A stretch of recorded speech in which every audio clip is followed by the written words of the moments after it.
This is the Speak For Yourself podcast featuring the best of Colin Cowherd and Jason Whitlock. I'm your host, Jason McIntyre. We've got a better show today than both of the conference championship games.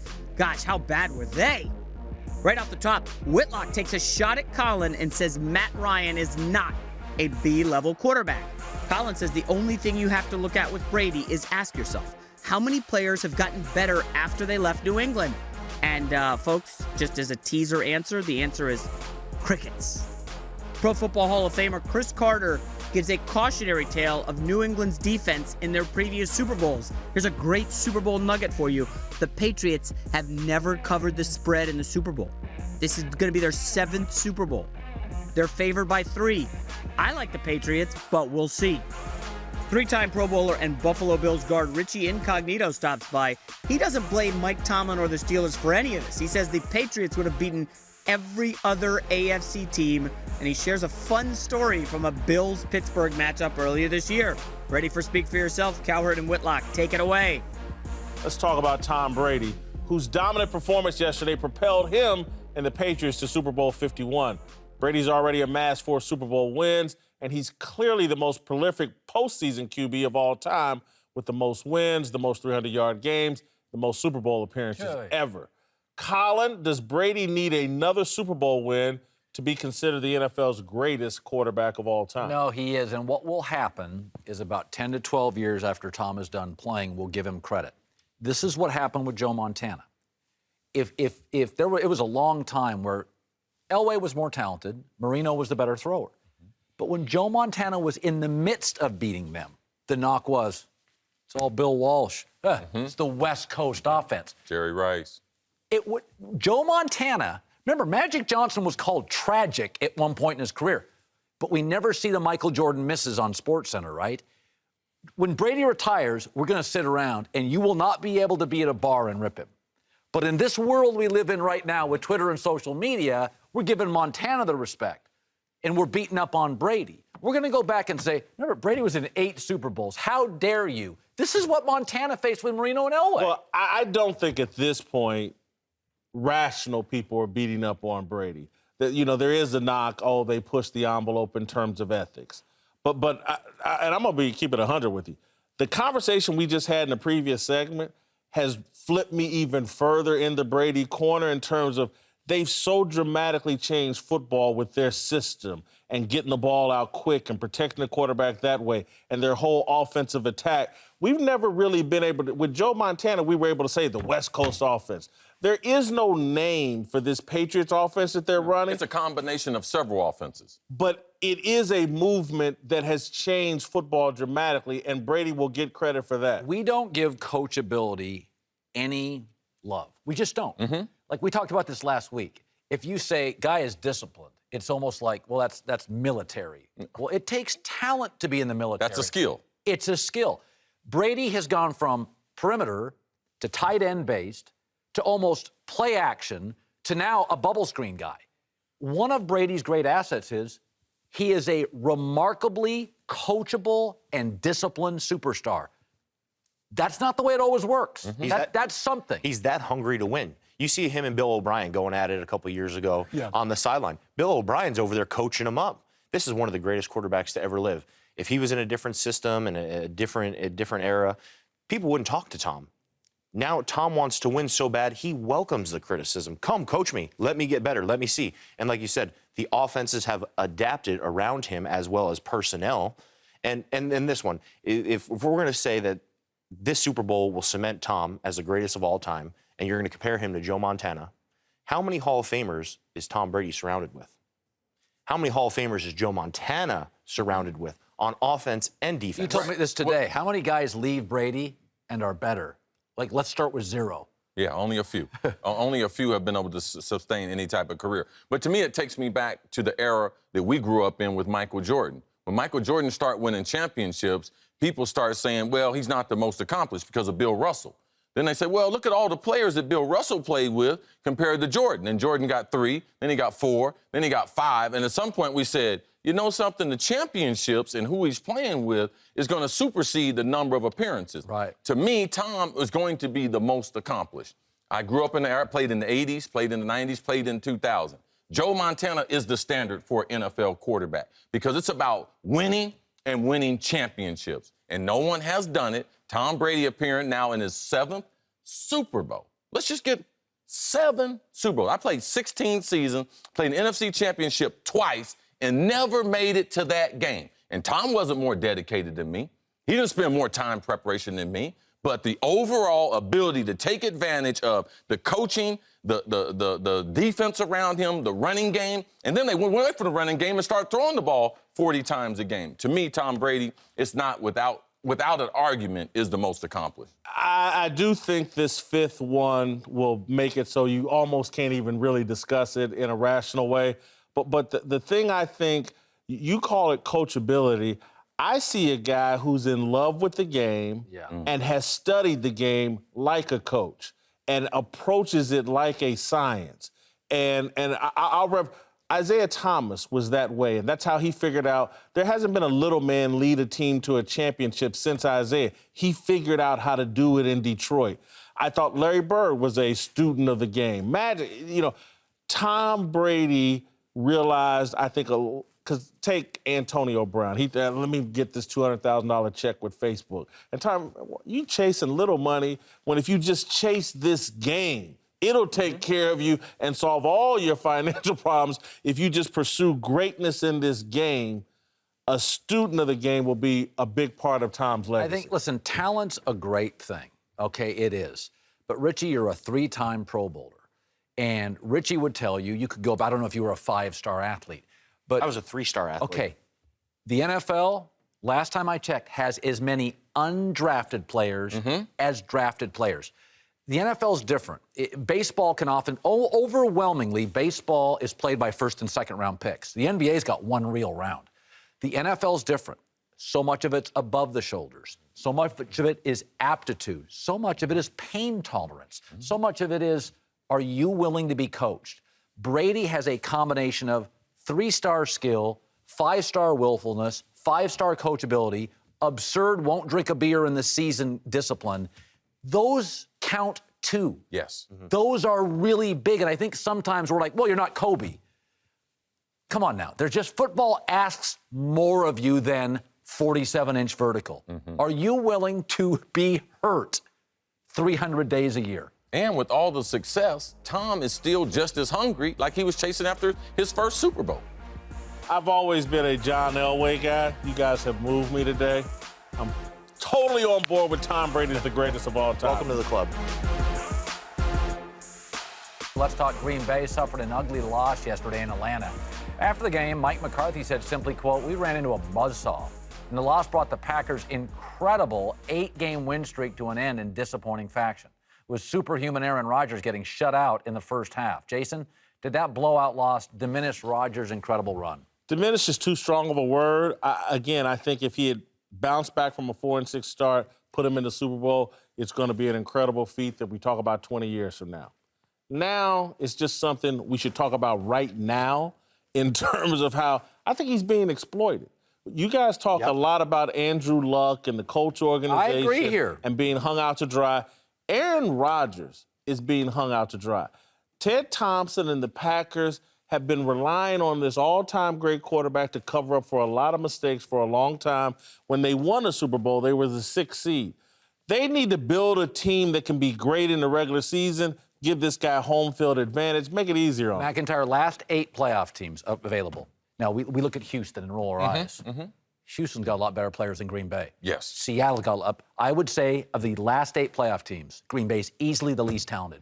Yeah, no doubt about it. Now, I will say this. Online, there were some keyboard warriors coming after your guy, Aaron Rodgers. Oh, hey, you guys have been all over him for 2 months, but he couldn't beat Matt Ryan in Atlanta. You know, there is some of that pushback online, but I'm totally with you guys. Like, what he did over the last 2 months has been amazing. I mean, Chris, I've never seen anything like this run. Where's their dynamic playing? Now, Jordy Nelson's terrific. Yes. I like Clinton Dix. Yes. I like him a lot. Tell me, now, Clay Matthews is going to be a free agent. He's out of town. Who are you building around next year? You're building around Aaron Rodgers, but I think what this is, it's more of an indictment on the organization. Yes. Because they've gotten a little just relaxed with beating the Vikings, beating the Bears, beating the Lions. They have one of the great home field advantages in Lambeau Field. And as you mentioned, if they could get a bye and get those 2 games or even 1 game in Lambeau Field, only have to go on the road 1 time to get to the Super Bowl, you have to take advantage of this era that you have with Aaron Rodgers. And you have to put more explosive athletes around. You can't do everything in-house. You can't develop all this talent. All those receivers that they thought were going to be players, like New England is doing it. Green Bay is trying to do it. New England is doing it. But New England will go out and get a LeGarrette Blount. They'll go out and get a Randy Moss. By the way, they had a very good defensive back last year. Green Bay, let him go. Went to San Diego, let him in interceptions. Yeah. Okay, like they don't hang on to their guys. Well, listen, when Brett Favre won a title there, they went out and got Reggie White. When Aaron Rodgers won a title, they fell into Charles Woodson. Because of injuries, his market wasn't great, and they fell into Charles Woodson. Time to go on the market and pay some money for players. 100%. Casey Hayward. Casey Hayward. Yes. They had him. Yes, they had him. Drafted him. Let him go, goes to San Diego and leads that tough division in picks. How about this? 3 years ago, Andrew Luck made the run to the AFC title game, beat Peyton Manning, remember? What has he done since? With a weak supporting cast, hasn't got to the playoffs since. No, Aaron Rodgers should be worried. It's your thing. It is so hard in this league to get the guy. Like, Aaron and Andrew Luck just aren't guys. They're the guy. You have to fire your general manager like Ryan Grigson if after 5 years you can't give me 4 Pro Bowlers on one side. Let's circle back to Green Bay, though. They have no owner. We love to beat up on Jerry Jones and some of the Dan Snyder. These guys that want to win so badly, they do silly things. Sometimes that's a good thing. Somebody should be putting pressure on Ted Thompson and these guys to go out and get the right players so they can take advantage of Aaron Rodgers. And you can't depend on Eddie Lacy. If you look at all the Alabama running backs and lack of success in the NFL, if you were waiting on Eddie Lacy to lose weight, oh my goodness, you're going to waiting on me. Let's start with yesterday's games, which left no question about who the best teams left in the playoffs were, with the Patriots and the Falcons absolutely obliterating the Steelers and the Packers. Tom Brady is now on his way to his 7th Super Bowl, while Matt Ryan is on his way to his 1st. And both guys were pumped after their big wins. I'm happy for everybody in our organization. I mean, we've worked hard to get to this point, but the challenge is still in front of us. What we set out to accomplish is still in front of us, and we'll enjoy it because it's hard to get to this point. I know that from experience. It was a good day. I mean, we're going to the Super Bowl, man. You got to be happy now. All right, Colin, who was more impressive yesterday, Brady's Patriots or Ryan's Falcons? I'm blown away by sustained success. I've seen a lot of times in sports, Cam Newton's Auburn Tigers, the Colorado Rockies, Carolina last year. A team just get hot, lightning in a bottle. They got some players. They catch something, a momentum. 16 years, 11 AFC championships. Tom's been to more Super Bowls than 28 teams. Like, I'm just blown away by any business. It doesn't matter if it's more impressive yesterday. New England. To face Big Ben, veteran coach, really good. After Brady, if I'd have said who are the next 7 best players in that game, I could have said 6 Steelers. And that wasn't close. I mean, New England did something they never do. They took the opening kickoff. They never do that. They took it because they saw something on film and they believed, we're going to take this game over from the first drive. I never for a second thought that game was in doubt, ever. I think the Patriots were impressive. I was more impressed with Atlanta. The Green Bay Packers, Aaron Rodgers, to me, the hottest story in all of sports. Aaron Rodgers, the hottest quarterback I've ever seen. Their defense, Atlanta's defense, put some pressure on Aaron Rodgers. They did. Got him off his spot, got him off his game. I wasn't expecting to see that. I saw something in Atlanta's defense that I think may carry over into the Super Bowl, and they may be able to trip Brady up. Both offenses were impressive. I thought Atlanta's defense was more impressive. The speed of Atlanta's defense, I think that wasn't noted enough going into the game. They got 3 rookies making impact. We saw the film, the slot blitzer, where they got a free look and hitting Aaron off of his backside. Their ability to be able to play sideline to sideline was very, very impressive. A team that scores 540 points and is able to do that in the NFC Championship game. I was one of those teams scored 500 points, and we lost in the NFC Championship game, didn't make it to Super Bowl. So I'm very impressed with Atlanta. But what New England continues to do, you have to be impressed with it. You have to be impressed with how they go about their business and the different characters for which this script was written with. Haven't we come to expect this every year from New England? This is what they do. They win in the postseason. They make Super Bowls.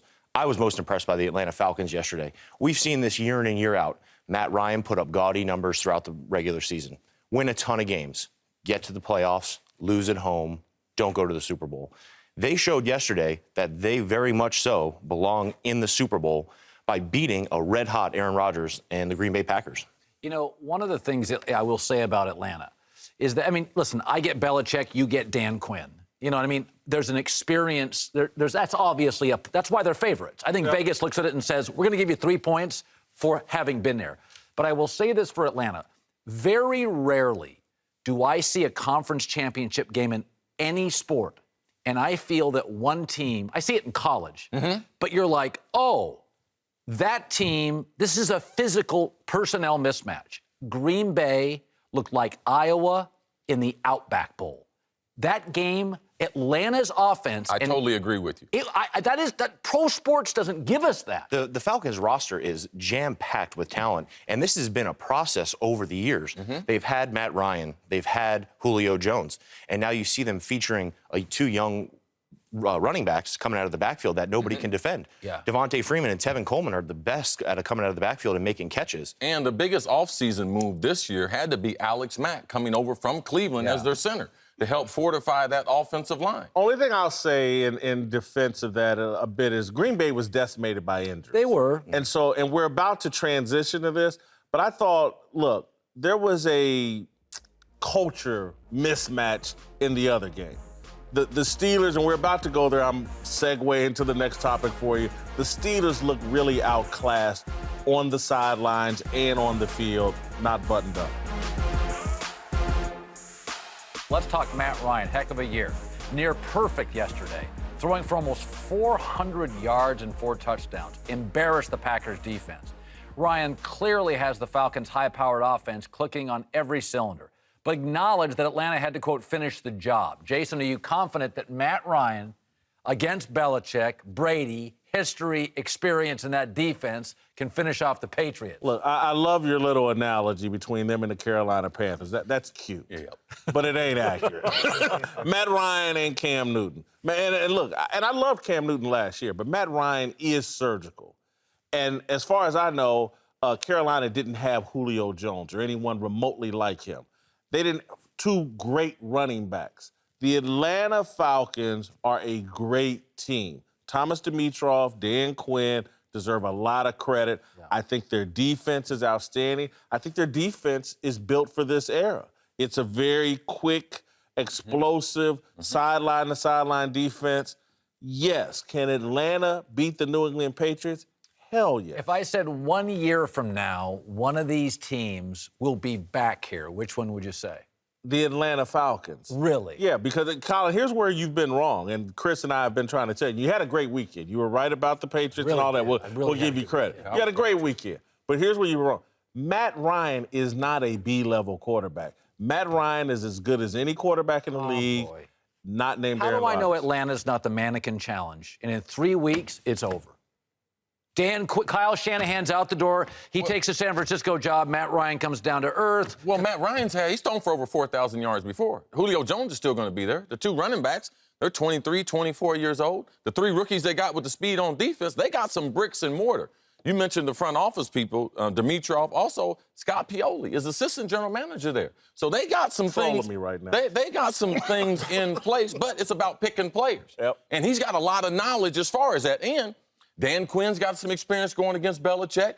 Pioli knows a little bit about Belichick. So I don't look at this matchup like Colin does. I think Atlanta, they can be a team to reckon with. But every year we're going to have a team to say, where will they be next year? What's the probability? Yeah, the probability is saying New England. I mean, they've been in enough of these championships, say, yes, but we can't not give Atlanta credit for having a great season, scoring 540 points. Do you think Atlanta to you is more sustainable than Carolina? Because a year ago, Carolina was unbelievable. See, I wasn't all the way convinced on Cam Newton because he doesn't throw the ball on time. He still holds onto the ball and still getting hit. I was worried about their left and their right tackle, which got exploited in the Super Bowl going against Denver. That's not going to happen against Atlanta because their ability to be diverse. When you double Julio, they still get busy. 6 receivers catching the ball in the first half, first quarter, even though they had 3 drops. This is an offense, man, that is hard to match up against. Atlanta's a great team. let's call it what it is. They've had a great year. They've been doing this for years. Matt Ryan has been producing at a high level for years. Kyle Shanahan's obviously going to take the San Francisco job. He's gone. I don't expect much fallout. But the measuring stick of the last 15 years is, can you beat the New England Patriots in the Super Bowl? Their entire roster, up and down, has Super Bowl experience. The Super Bowl is not about winning the Super Bowl. The Super Bowl is about stealing that thing. These guys have 2 weeks. They take it on the road for a week. How's Atlanta going to respond? They're a young team. New England is hardened, championship hardened. They've been down this road.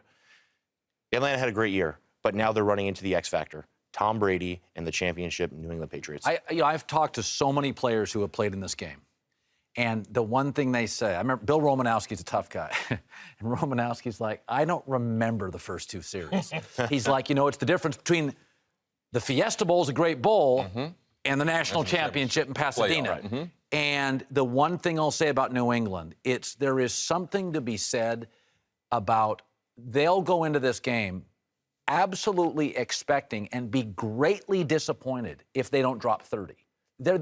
New England's not about can we, it's we will, and if we don't, when Wes Welker drops that ball with Tom Brady, or they'd be 5 for 6. I mean, they're 2 plays from being 6 for 6. There are 2 plays. Right. I mean, they go into this with a mindset of, oh, no, we will win, and comfortably. Also, in those games, though, their defense gives up close to 400 yards. They give up about 23 points a game. So there's ample opportunity. Their defense hasn't played as well in the Super Bowls in those 6 appearances. So there's an ample opportunity, and history would say that if you have a good offense, you can be formidable against New England. You play New England a lot. I do.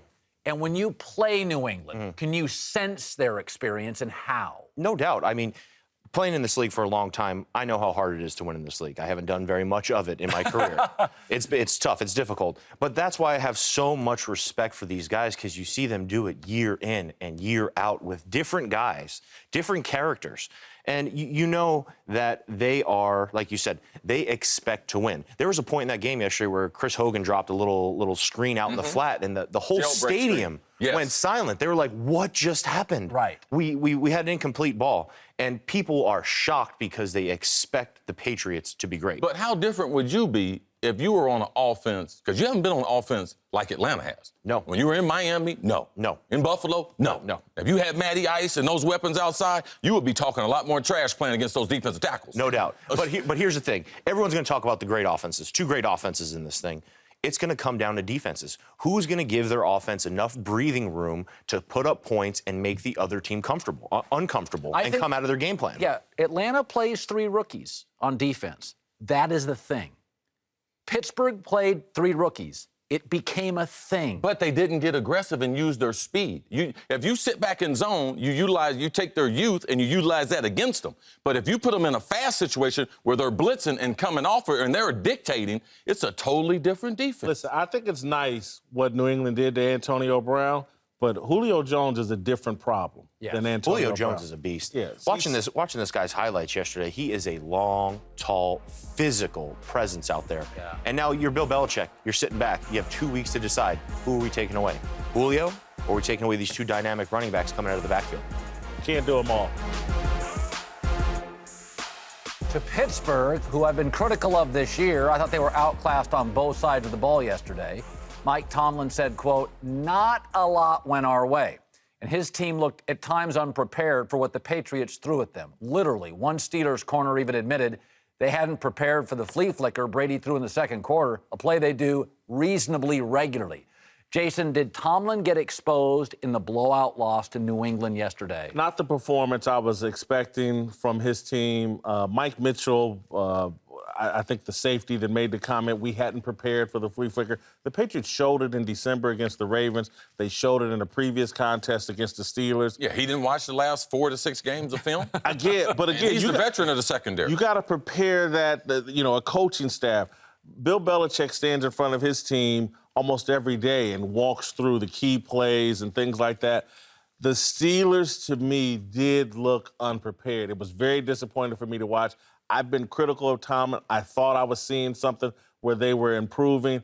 On both sides of the ball, I thought the receivers, other than Antonio Brown, looked overmatched. And then in the secondary, they were so basic, it made me question, well, either I don't think they trust these guys intellectually to adjust their zone defense, because there's different ways to play zone. Phil Simms kept beating them up for playing zone. I understood the zone, but you can vary it. You can rush 4 and 5 people while still playing zone. They didn't vary much. You taught me something once. We talk about this, like with college coaches. Nick Saban is a schematic guy. Urban's a CEO. Yes. So coaches can be successful 2 ways.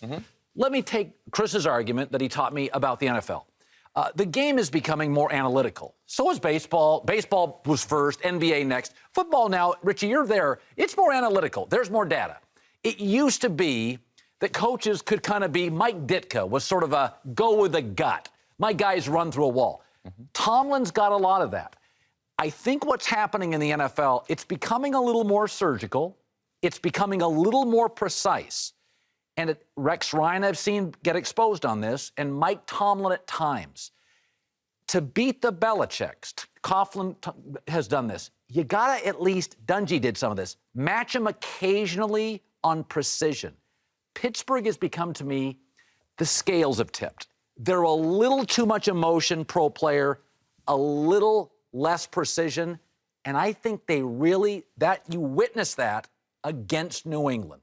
I think emotion has gotten them this far. I want to make the case that Tomlin did not get exposed yesterday, because who out of the AFC do you think could have beat the Patriots yesterday at the top of their game? Pick a team. Well, I do think Kansas City and or the Raiders would have been a better matchup. Pittsburgh just beat them. Pittsburgh marched into Kansas City in terrible weather and dismantled a very fundamentally sound football team. They didn't have their best player. Le'Veon Bell was hurt. In warm-ups.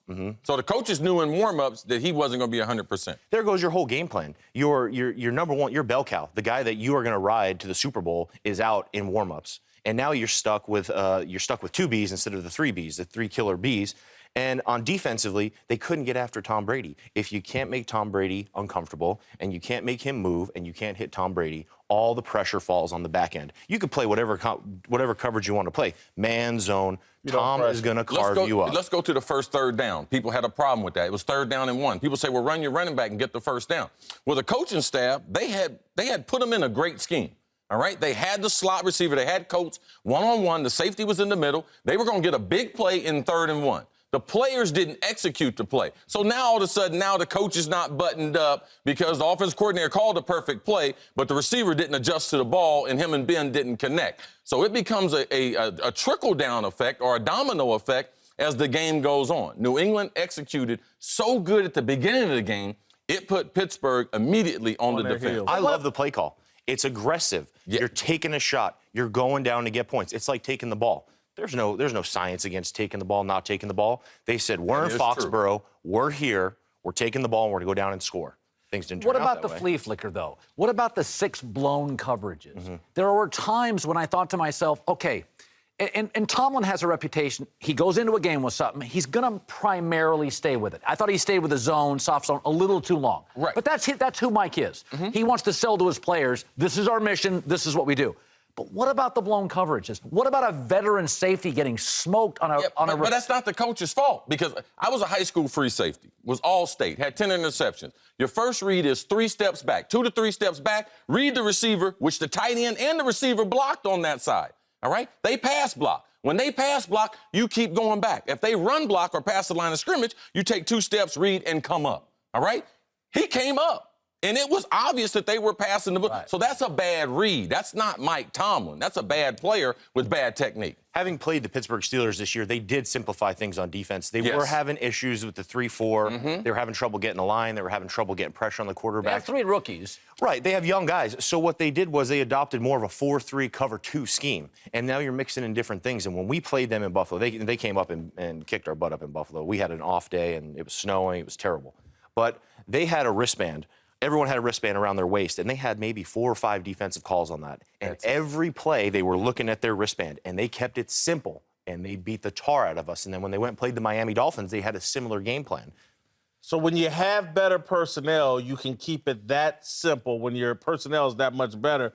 But again, I didn't see, and Tomlin said this, we didn't adjust well. Adjustments, yes. We didn't adjust well. And maybe, again, this is where I think Colin's onto something in terms of the culture you establish sometimes can help the players not fold under the kind of pressure they had there. When you trust your keys, trust the system, trust the philosophy, they got on their heels, they panicked and looked like a high school team. And I agree with you because also after the game, Mitchell knows I'm a veteran player. Don't tell anybody what you studied and what you didn't study. Like, don't let people inside the locker room. So that was a more rookie mistake. Even his comments about the game showed that the organization wasn't buttoned up, even the veteran Pointed players. a finger. This is the Speak For Yourself podcast featuring the best of Colin Cowherd and Jason Whitlock. I'm your host, Jason McIntyre. It's Monday. We gave our Twitter followers a break after the awful games from the weekend. We're saving our question for you tomorrow. Listen, it's going to be Super Bowl related, and I hate to break it to the Atlanta fans out there, but what is the Falcons storyline? This is all going to be about Belichick, Brady, Chris Hogan. No, really, the Falcons. Yeah, it's tough to get geeked about them, folks. We'll talk to everybody tomorrow. Remember, follow us on Instagram, Facebook, Twitter. Our YouTube page has the entire show. We'll see you then.